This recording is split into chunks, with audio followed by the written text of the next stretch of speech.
Hello, and welcome to today's webinar, 10 Strategies for Success with Digital Fundraising. For those of you who are returning Foundation Center webinar participants, a warm welcome back. And to those of you here for the first time, I'm so glad you're joining us today. I also want to send out a special welcome to all of the participants that are joining us at our Funding Information Network partner locations throughout the state of California today as well.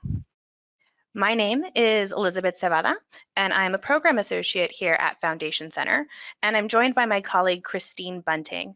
We'll be supporting today's webinar by managing polls, as well as collecting questions you ask along the way and posing them during our Q&A.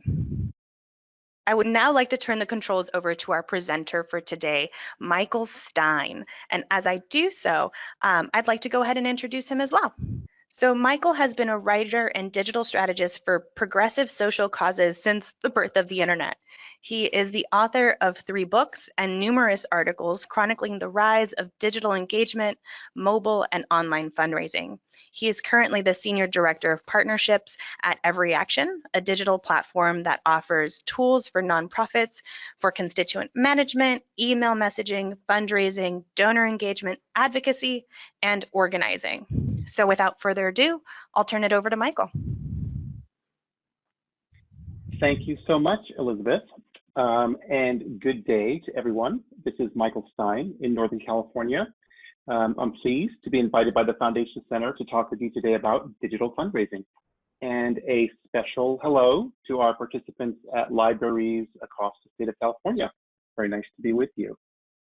I want to share with you in the next hour my top 10 strategies for succeeding with digital fundraising. Hopefully you can see that list up on the screen, which is our agenda for today. My goal today is to share with you my knowledge and lessons learned, and ultimately inspire you in your efforts at your nonprofit. This is a broad topic, I know, and hopefully you'll be interested in learning more about specific areas and dive deeper on your own. Okay, let's dive into our first strategy issue, which is organizational readiness. So in the past, in the 20 plus years that I've been working in this field, I've been constantly challenged by new developments in digital fundraising, new strategies, new techniques, new technology vendors, new internet trends. It's definitely a fast and complex changing industry. Nonprofits are constantly having to figure out how to thrive in the space, how to staff correctly, what skills people should have, when to use consultants, which vendors to work with. I'm here to share with you and tell you that this experience is pretty normal and that you're not alone in having to figure this out. The key for organizations is to remain internally flexible, such as hiring consultants or changing vendors. Also, rapid changes in technology, the internet, and digital practices are an opportunity for ongoing learning and training. And I encourage you to plan and budget for this, as it will help you develop your internal skills and knowledge. And finally, I encourage you to consider the readiness of your local community for engaging through digital. You know, just because Instagram is the hot thing this year doesn't mean that you have to shift all your resources into that digital channel. And it's important for you to have an ongoing dialogue with your supporters, your volunteers, and your donors, so that you can determine where and how they want to engage with you. Great. I wanted to share with you a research finding from the 2018 Digital Outlook Report, which looked at staffing levels across thousands of mid-sized nonprofits in the United States, which showed that 51% of organizations had staff dedicated to digital strategy, 41% had no staffing, and 7.5% used volunteers and interns only. I was hoping this would give you a realistic snapshot of how digital fundraising is staffed today at organizations. I mean, is it better to have dedicated staff focused on digital? Yes, I definitely believe so. But I also recognize that it may not always be achievable for everyone. So this is a good moment for us to take a quick poll of our webinar participants today, and we want to ask about your staffing level dedicated to digital engagement, which could include both staff and outsourced consultants that are focused on that work. So Elizabeth will bring up the poll shortly. Thank you, Elizabeth.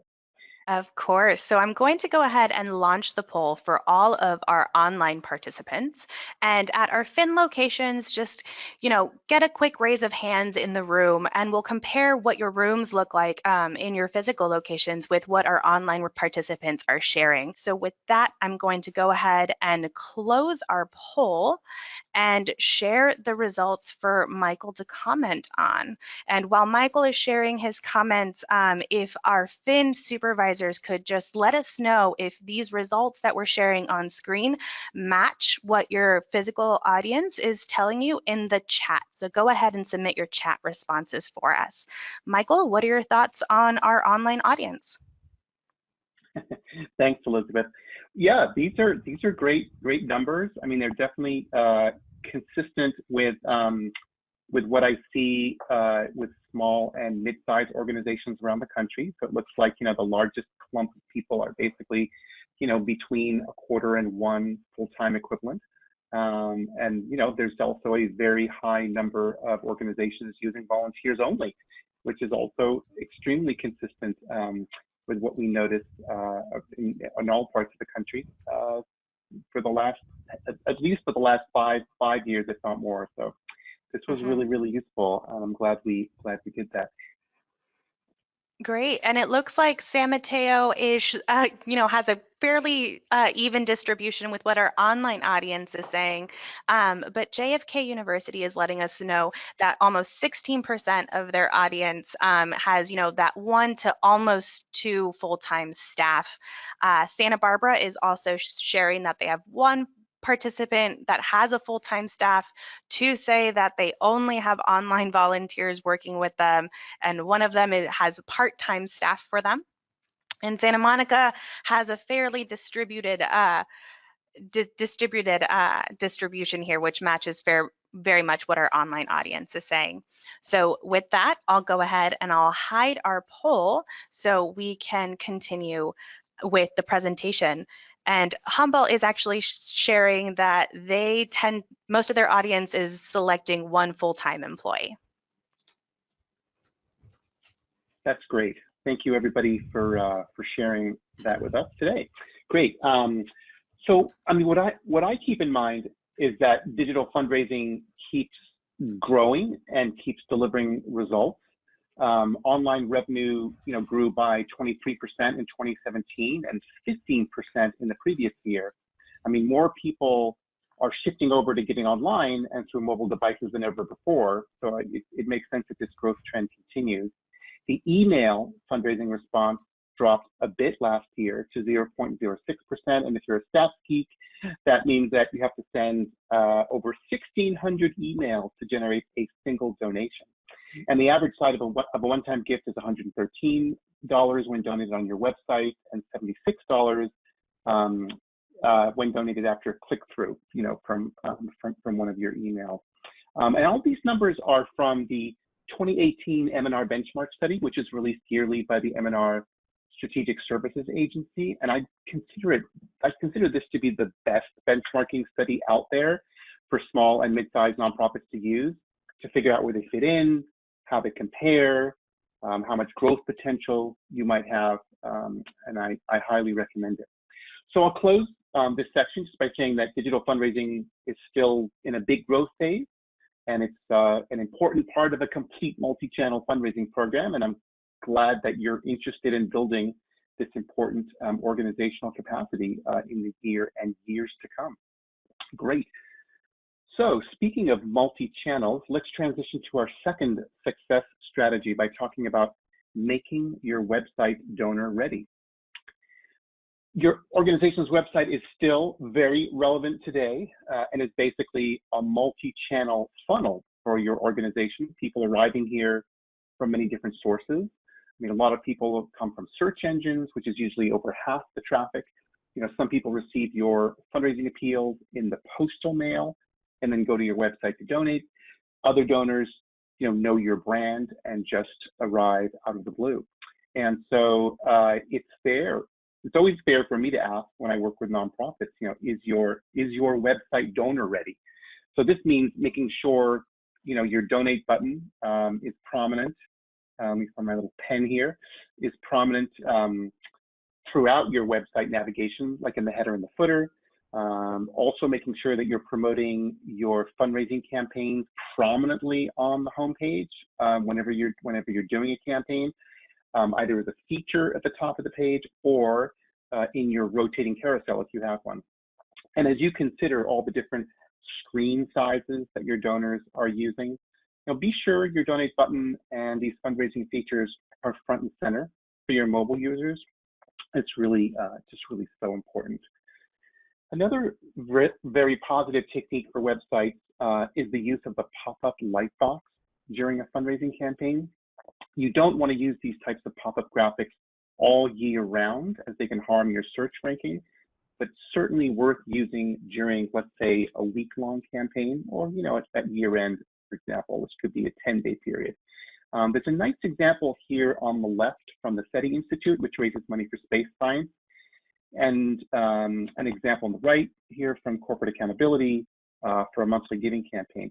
And you'll want to display these pop-up light boxes on your homepage and also on your top 20 visited pages, so you're able to reach as many people as possible. And you only want to show them to the new visitors to your site, not someone who's returning over and over. You'll need to chat with your webmaster or webmistress to get these installed on your site. Okay, let's move on to strategy number 3, which is getting your donation pages into good shape, which is connected to the issue of your website, because so many people reach your donation page through your homepage or another page on your site. So here's another great did you know fact from the M&R benchmark study, which is that the average completion rate of a nonprofit donation page is 17%.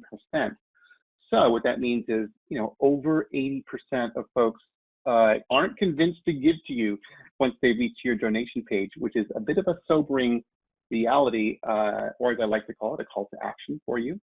The antidote to this is that it's important that you focus on improving your donation pages, making them as good as you can make them, using bold headlines, clear value propositions, and strong images. It's also important to match the messaging, between what you've got in your email, your social media channels, so that when they arrive at your donation page, the messaging is consistent and it matches. And it's also important to pre-check a gift amount on your donation page so that you don't leave your donors, guessing on their starting point. Here's a quick couple of examples. I've got plenty of these throughout the hour. This one's from the Middle East Children's Alliance, which raises money for kids in Palestine. They have, let me get my little pen going here. They have I think it's a strong headline at the top, and they've got a nice paragraph. I know it's a little bit hard to read, but you can probably go there on your own. Good paragraph to explain their work. They have a strong image, which is connected to the appeal, and they pre-check the $100 amount on their general donation page. I think that's important to pick a starting point for your donors. Here's another example from Defenders of Wildlife from back in 2016. I'm not super crazy about this headline. America's wildlife is counting on you. I think it's a little bit too vague, but I do really like the way they use this sort of graphic over here on the right, which I've enlarged down here on the bottom, to highlight their 3-for-1 match.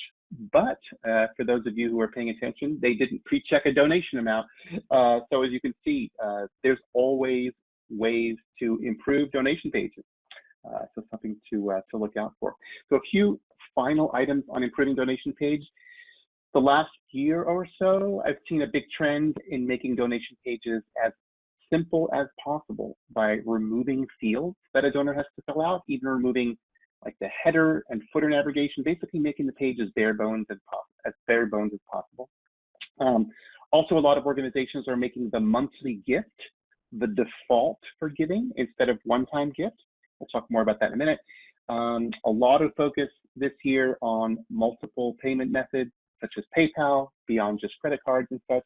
I also see a lot of videos that are being embedded on donation pages, which often results in higher giving levels as people get more engaged in the content. And finally, the multi-step donation page, which is a huge trend due to them being much easier to use on smaller mobile devices. This example on the right is from Mercy for Animals, which works to expose animal cruelty. They have a really nice multi-step page. Multi-step donation pages consistently show better conversion results. So something for you to think about. All right, moving right along to strategy number 4, which is choosing the right donor platform. I just want to touch on this topic, I guess, briefly. Say that we're still in a golden age of donor platforms and CRM providers and online databases. There are a lot of vendors and digital platforms that nonprofits can choose from to help you succeed with your digital engagement. I mean, the platforms are being used for, got a list over here on the left, advocacy, events, constituent management, email marketing, fundraising, integrations with other tools, and peer-to-peer fundraising. So, you have many choices of vendors, and I encourage you to take the selection process seriously. And it also, it's okay to question the platform, you're using today. You may have inherited from an earlier generation of staff, and think whether it's holding you back from being able to do more with digital fundraising. So definitely take the time to understand your needs, your budget, and project your growth. And I always say, so buy a tool that you can grow into in, say, 5 years, which gives you more capabilities, because your digital fundraising program is going to grow, and so will all the other aspects of your digital engagement. There are 2 great resources for choosing the right donor platform, which I'd like to recommend. One is from idealware.org, and it's called A Consumer's Guide to Low-Cost Donor Management Systems. And it's written to help small and mid-sized nonprofits choose a system. Idealware is a nonprofit themselves, and they have a great reputation for reliable reviews. They update their consumer guide every few years, and it has reviews of over 30 platforms. And another great resource is the Nonprofit Guide to Online Engagement Tools from Firefly Partners, which is a consulting firm that's headquartered in Colorado. They publish their guide annually, and it's written a little bit more for medium and large nonprofits, and it contains under 10 platforms. But I recommend them both. Definitely worth checking out as you're thinking this through. So aside from having the right core tools, I'd say the big trends this year with donor platforms are improved mobile tools, such as mobile responsive email templates, mobile responsive donation pages and text messaging. Also, better tools to move data back and forth between different platforms. These organizations often combine 2 or 3 platforms together. Credit card management is big, since credit card fraud is epidemic, and so you can have tools to communicate with donors, with monthly donors, when credit cards are declined or expire. And then finally, social media integration is really big, both for social sharing of content and also better tracking of traffic to and from social media. Again, all with the goal of better engaging with your donors and fans on social media platforms. Great. Let's change the channel and talk about email fundraising campaigns in our 5th strategy area. Since we just had another Giving Tuesday this week, it's a reminder of how central email fundraising has become. How many Giving Tuesday fundraising emails did I get? I was counting them. I got lost. I'm sure you all did too. For some organizations, I got 3 or 4 messages on the same day, right? Which is pretty common now. Others started emailing me last Friday, and I got a wrap-up Giving Tuesday email this morning. So that can be fairly expensive. I mean, simply put, email campaigns are effective and they raise money. But what I want to focus on today is the importance of the email campaign. I mean, sure, you can send random fundraising emails, but it's really the email campaign that will deliver revenue for you year after year and also grow as your email list grows. So I like to call these types of campaigns seasonal campaigns, because organizations tend to schedule more or less one big campaign per season, so that's 4 times a year. We'll look at a couple of examples in a second, but the key benefits of seasonal campaigns are that you can repeat them year after year and test out different messaging techniques to learn which gets the best results. And nonprofits are often combining their email campaigns with other communication activities for maximum results, such as a postal mail campaign. It could be a local event, or it could be a telephone campaign that you're doing. So let's quickly look through a few seasonal campaign examples. I have examples of renewal campaigns, annual fund campaigns, and year-end campaigns. So hopefully make it as practical and useful for all of you. So renewal campaigns are probably the most common example of a seasonal campaign. I mean, we do it either once or twice a year or monthly as donors reach their giving anniversary. Here's a nice example, actually right here on the right, from Corporate Accountability from 2017. Nice, simple, mobile responsive template. Great use of the, let me get my pen out. Nice use of the member card here on the bottom, which includes, I don't know if you can see it, but it includes the name of the donor.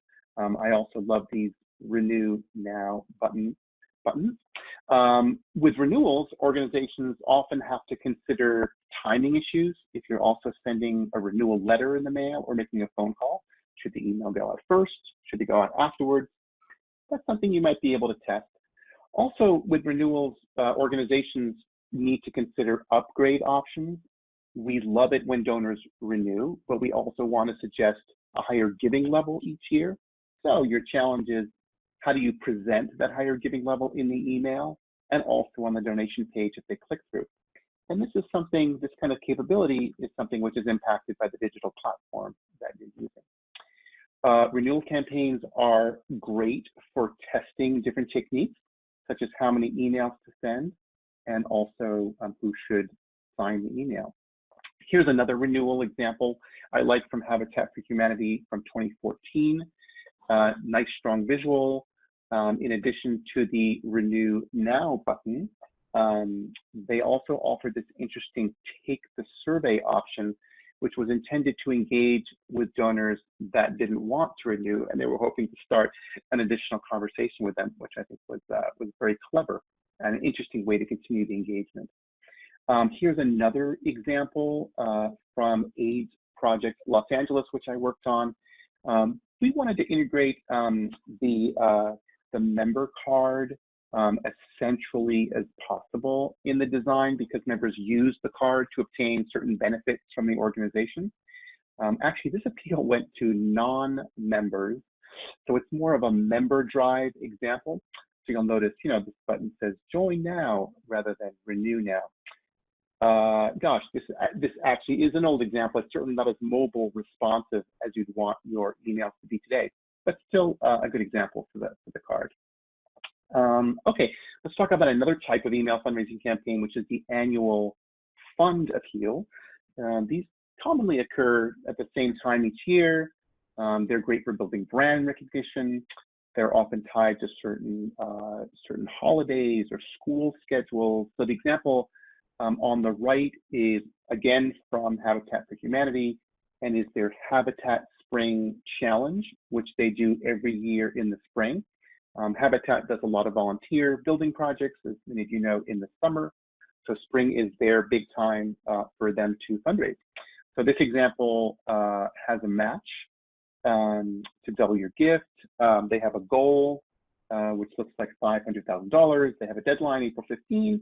And I also like the way they have photos of families that they're helping. So I think this is a great example of the Habitat Spring Challenge. Each year that they did the Habitat Spring Challenge, they would change the look of the message series, which was usually about 5 emails in the series.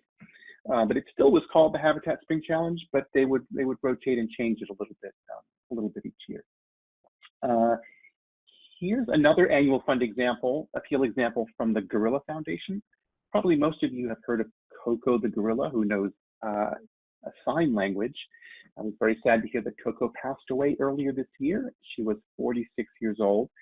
The Gorilla Foundation would raise money each year, so an annual fund around Coco's birthday, which was on July 4th. So they always have a very clever messaging, always strong visuals, trying to integrate Coco into it. And then part of the appeal is that people can sign Coco's birthday card after they've made a gift. Although in later years, they also let you sign a card even if you didn't make a gift, hoping you might change your mind afterwards. So lots of interesting things that can be tested year over year. And then our third type of email fundraising campaign that I wanted to touch on is the year-end appeal, which I'm sure is on your mind as you're busy planning your year-end effort. Oh gosh, there are so many techniques that you can use for year-end. I mean, the December 31 deadline is obviously a natural deadline, which everyone takes advantage of. So you can build up the urgency. Many organizations have a challenge match, although it's not required. Some nonprofits promote the tax-deductible aspect of giving, especially for larger donors.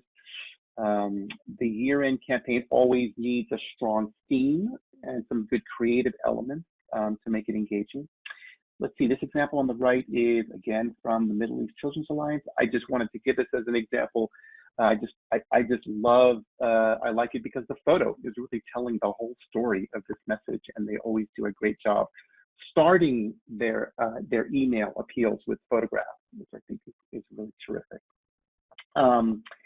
Okay, here's a complete year-end campaign series from the SETI Institute, which raises money for space science.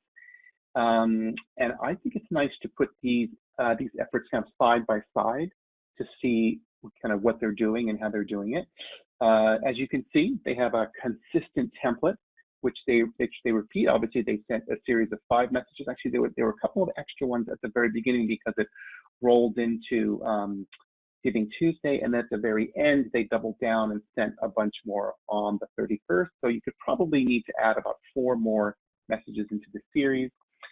They have a giving thermometer. Hopefully you can see that here. I get my little pen out, which of course they increase the thermometer for each message. You can see that they have different signers for each message, so they've got some rotation there. At the top, they have a photo to hopefully pull in the reader. They usually have 3 giving buttons per email, which is very interesting, although 2 in the first one, usually 3 to try to make the button easy to find. They have a challenge match. I mean, they're really rolling it all in here. And at the end, you can also see they have a countdown clock, which, if I recall, didn't work 100% of the time because of some challenges with some email programs that didn't work correctly, but obviously was intended to add some urgency in the last few days of the year. So lots of strong elements in this email fundraising year-end series from the SETI Institute, and hopefully inspire you as you all get ready for your year-end fundraising efforts. All right, let's move on to strategy number 6, email hygiene. So email hygiene has become a critically important factor for succeeding with digital fundraising. The key issue here that I wanted to bring up with you today is email deliverability, which basically means how many of the email appeals that you're sending are reaching their intended destination. And if your email deliverability rate is low, this negatively impacts your email fundraising efforts. And this is something that you can monitor with your email service provider or your digital platform. So one key consideration here is basically monitoring your undelivered email. It's important not to send emails to people who have been unresponsive for a long period of time, since this negatively impacts your deliverability score, which means that you have to remove unresponsive emails from your file. Some organizations wait, about 12 months for an email to be categorized as unresponsive, although I have seen a few organizations that do it as soon as 9 months. So something definitely for you to consider. Also, as your file gets bigger, this becomes more of a problem. So something for you to take into consideration. Another issue is to be very, very careful when importing email addresses to your database from another source. I mean, in a perfect world, you should adopt double opt-in practices at all times. which means that you confirm with the subscriber that they want to receive email from you, which is basically adding more assurance that you have a good, clean email list from the get-go. And another technique with new email subscribers is to use an email welcome series. It's important to get your new email subscribers to open your email from the beginning of your relationship, as this improves your email deliverability score. Another element of this strategy is growing your email list, and this is something you need to be working on year-round. I mean, everyone should be using at least these free and low-cost techniques to grow their list, which is making sure your website is well set up to encourage visitors to subscribe to receive updates, using sign-up tablets at local events, and then using petitions and advocacy campaigns, assuming you're in the petition and advocacy campaign arena, to capture people's emails. But these are all techniques that you can deploy, and working year-round to encourage your social media followers to reveal and share their email addresses to you. And the most common techniques that people use to do that are things like download offers, or quizzes or things like that. That's why you see so many of those on social media. And then there are higher cost techniques for growing your list. There are many companies out there. I mentioned two of them here, Care2 and Change.org, that actually have paid services to help you acquire new subscribers. I've worked extensively with both of these and had very positive experiences. You can also acquire emails through digital advertising efforts, such as with Google AdWords. We'll talk a little bit more about that in a bit. These paid techniques are effective at acquiring email subscribers, but you'll still need to convert those email subscribers into donors, which can take time. The average time, by the way, to break even on a paid campaign can be well over a year, so you'll need to be patient. But something for you to think about in terms of growing your list, which then grows your donor file down the line. Great. Let's move on to strategy number 7, which is monthly giving. And actually, we have another poll right here to find out who is actively building a monthly giving program. And I'll hand this back over to Elizabeth. And I will share the results and invite our FIN supervisors to share whether or not their in-person rooms kind of mirror our online results via the chat. But Michael, what are your thoughts based on our online participants? Great, thank you so much for this. Yeah, this is interesting. I actually maybe secretly thought that the yes would be a little bit higher, just because we hear a lot about monthly giving, but I'm definitely glad to know that there's a good 38% of people who are planning, and hopefully I can provide some strategic insights here as we look through some of this material. So thanks for sharing this, Elizabeth, and helping do the poll. Of course, and looking at what our in-person participants are saying, Santa Barbara has a bit more of a distribution. So one of the participants definitely has a monthly giving program. Two of them do not. 2 of them are in the planning stages and 3 of them do not. San Mateo says most of them don't actually have a giving program either. Santa Monica is reporting very similar distribution as well. Up in Humboldt, it looks like not many are currently having that program, but they're definitely in the planning stages as well. And JFK University is reporting similar distribution along with San Mateo. So with that, we'll go ahead and continue with the presentation. Perfect. Thank you, Elizabeth. So the reason why I'm excited to see those numbers is that monthly giving has become literally the quickest growing segment in digital fundraising. That again comes from the M&R strategy material. I mean, it took a while, I think, for this to become popular in the US, but it's definitely peaking right now, which I think is a good trend for fundraising because, as many of you know, monthly donors have a longer lifetime value as a donor.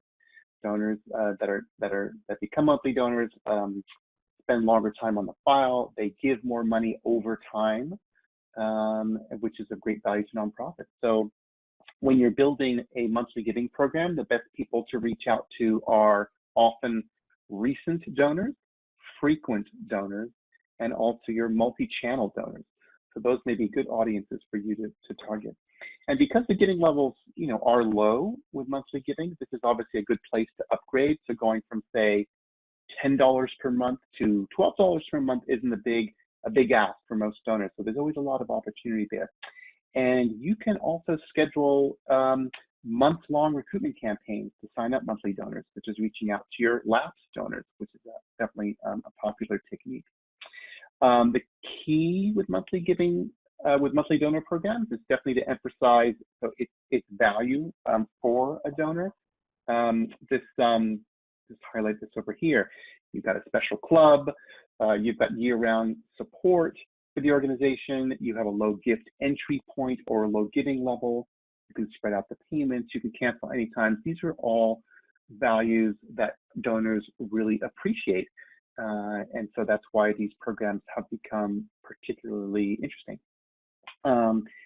Here's a monthly giving example from our friends at the SETI Institute again for Black Spring. It was a month-long recruitment campaign to become a SETI star, which I thought was kind of a clever phrase.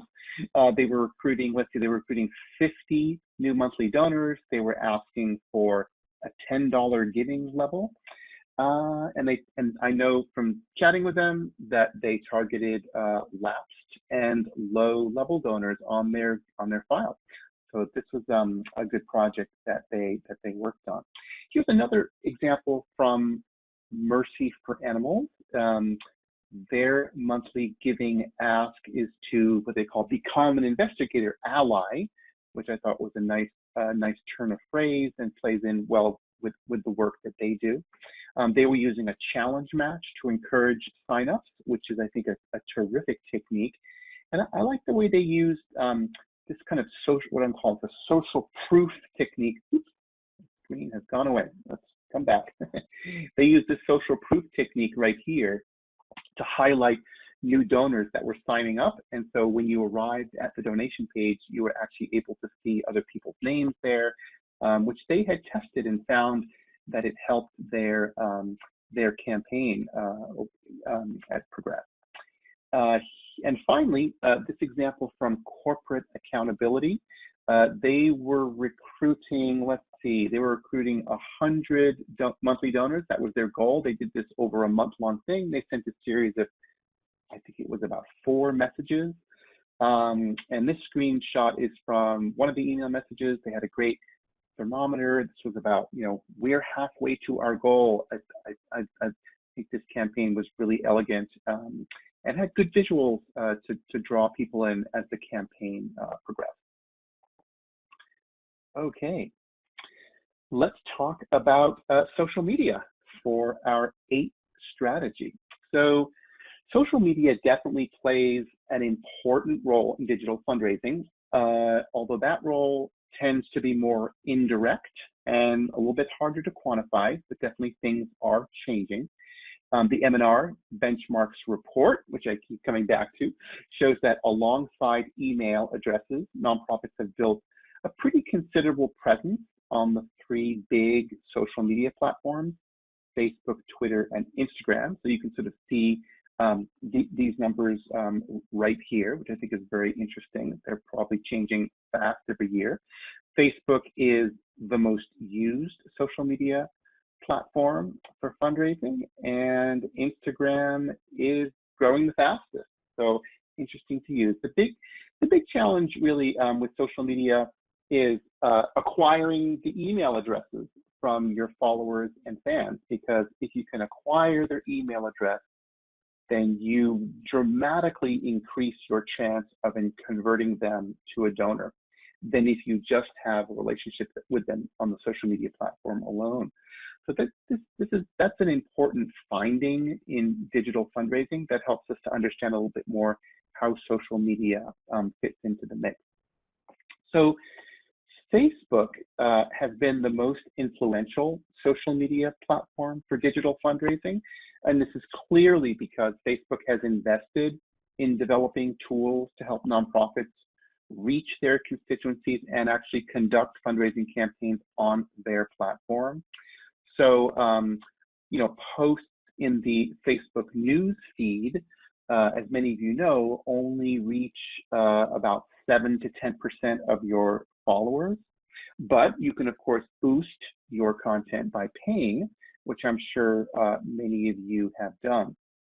Facebook has a great fundraisers tool, which you can use to fundraise on the platform itself. People use it for birthdays. Nonprofits use it for Giving Tuesday or emergency campaigns. And the great piece of the puzzle there is that you're able to download the donor information after someone has made a donation through Facebook.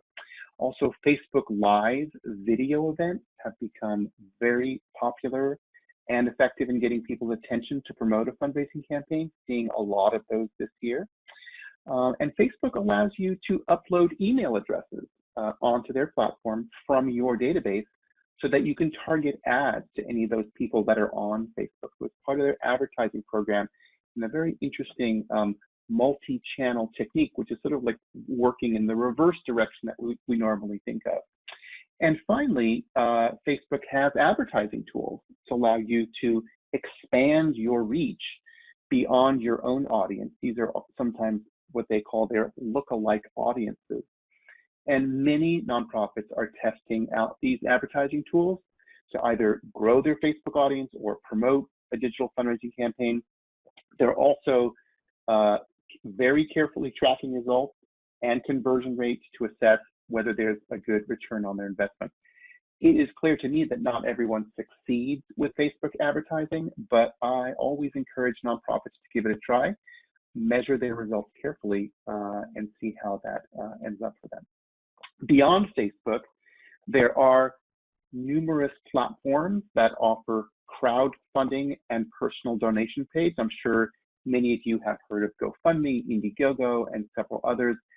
These, I think, can be great strategies for smaller organizations that don't yet have a big email list, but still have a social media footprint. And this is an opportunity for you to work with volunteers and get creative to spread your message through real world and digital social media channels. So it makes sense that that these have been important arenas. Great.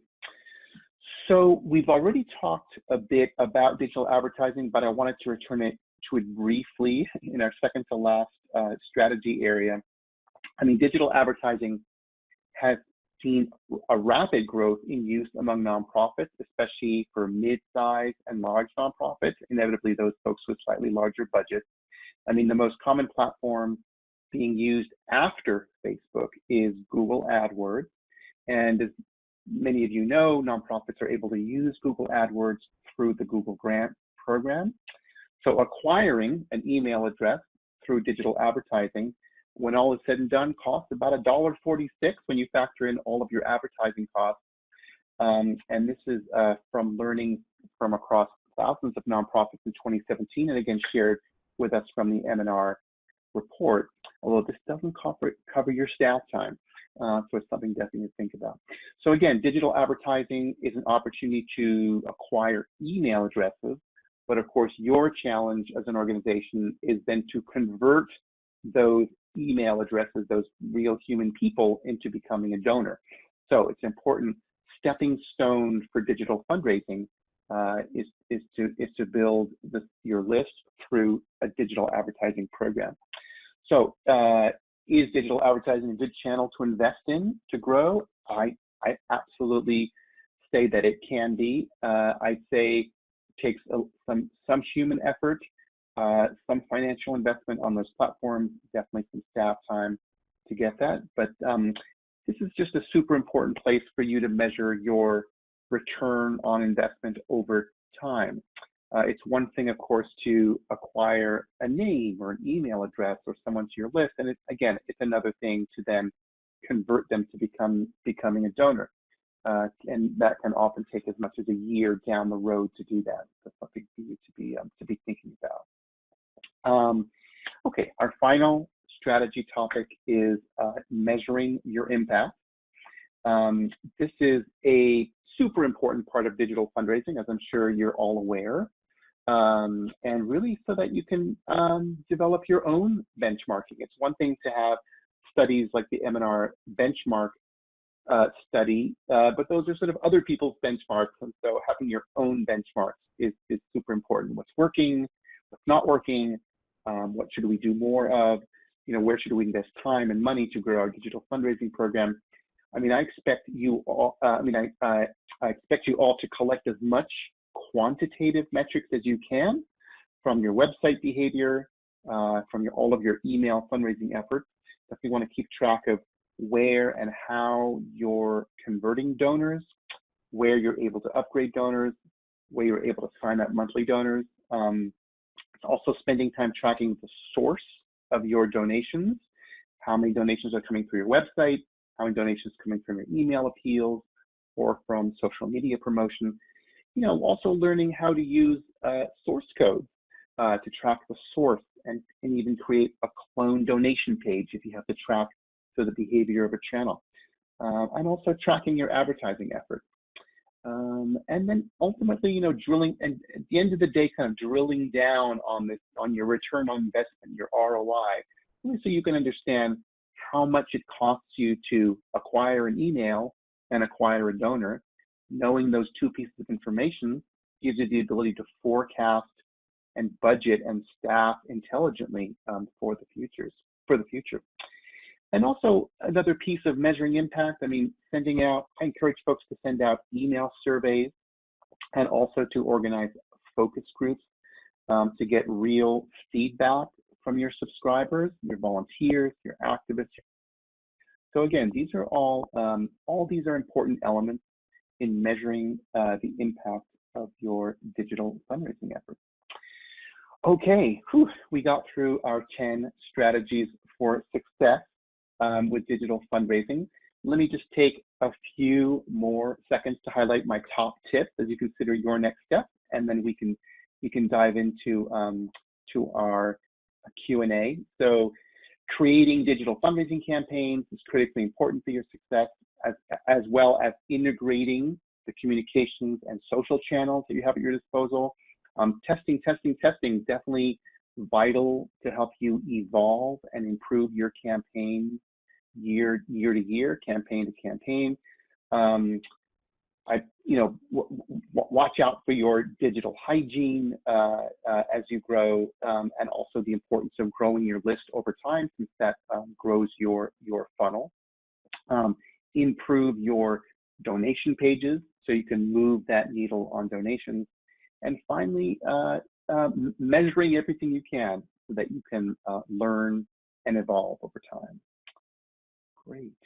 So we're going to spend the next half hour or so with questions and answers, and I'm going to pass it over to Elizabeth in just a second, but I do want to share two more learning opportunities with you. The first one is a nonprofit's guide to succeeding with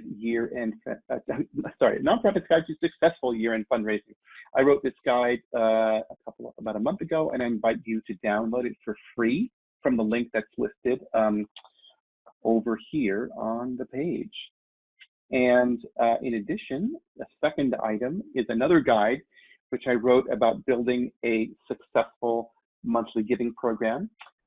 This is also a free download from the link that's listed there.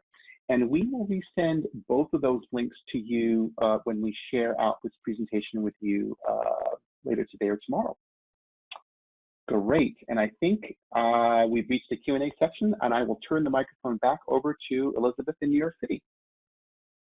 Thank you so much, Michael. We've definitely have covered a lot of ground, so I do want to let everyone know that we will get to as many questions as possible. Go ahead and share everyone's social media handles in case there's anything that pops into mind after the fact as well.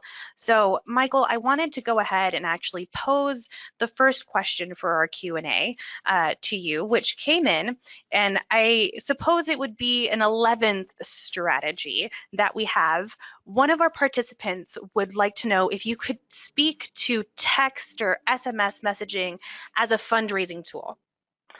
Oh, yes, absolutely. Let's consider text and SMS messaging as an 11th strategy. I absolutely love that. I mentioned it just briefly in one of the slides, but it's definitely an area that has seen a great amount of interest. This emerged during some of the presidential and campaigns that happened in the last few years.